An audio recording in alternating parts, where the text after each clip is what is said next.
एक बार की बात है, एक घने जंगल में एक नन्ही चिड़िया रहती थी जिसका नाम था पिंकी। पिंकी बहुत ही प्यारी और चुलबुली थी। उसे उड़ना बहुत पसंद था, लेकिन वह अभी तक लंबी दूरी की उड़ान भरने में थोड़ा घबराती थी। उसके दोस्त बड़े पंछी हमेशा उससे कहते कि एक दिन वह भी उनकी तरह दूर दूर तक उड़ सकेगी। पिंकी ने ठान लिया कि अब वह अपने डर को हराकर लंबी उड़ान भरेगी। एक दिन उसने अपनी माँ से कहा, माँ, मैं आज जंगल के उस पार जाऊंगी और देखूंगी कि वहाँ क्या है। उसकी माँ ने उसे प्रोत्साहित किया और कहा, जाओ पिंकी, लेकिन ध्यान रखना, सावधानी से उड़ना। पिंकी ने अपने छोटे छोटे पंखों को फैलाया और उड़ान भरी। उसने पहली बार अपनी सीमा से बाहर निकलकर उड़ान भरी। उसे हवा में उड़ते हुए बहुत अच्छा लगा। उसने देखा कि जंगल के पार एक सुंदर बगिया है, जहाँ रंग बिरंगे फूल खिले हैं और तितलियां उड़ रही हैं।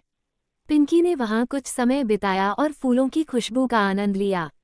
वापसी में पिंकी ने देखा कि कुछ छोटे पंछी एक पेड़ पर बैठे हैं और दुखी हैं।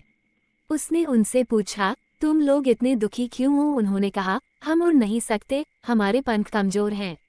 पिंकी ने उन्हें हिम्मत दिलाई और कहा, डरना नहीं, अगर मैं उड़ सकती हूँ तो तुम भी उड़ सकते हो। उसने उन्हें अपनी तरह से पंख फैलाने का तरीका बताया और अभ्यास करने के लिए प्रोत्साहित किया। धीरे धीरे उन छोटे पंछियों ने उड़ान भरना सीख लिया और सबने मिलकर उड़ान भरी। पिंकी जब अपने घर वापस लौटी तो उसने अपनी माँ को सारी बातें बताईं। उसकी माँ ने उसे गले लगाते हुए कहा, मुझे तुम पर गर्व है पिंकी। तुमने न सिर्फ अपने डर को हराया, बल्कि दूसरों की मदद भी की। इस कहानी से हमें ये सीखने को मिलता है कि हिम्मत, आत्मविश्वास और दूसरों की मदद करने से हम किसी भी डर को हरा सकते हैं और सफल हो सकते हैं।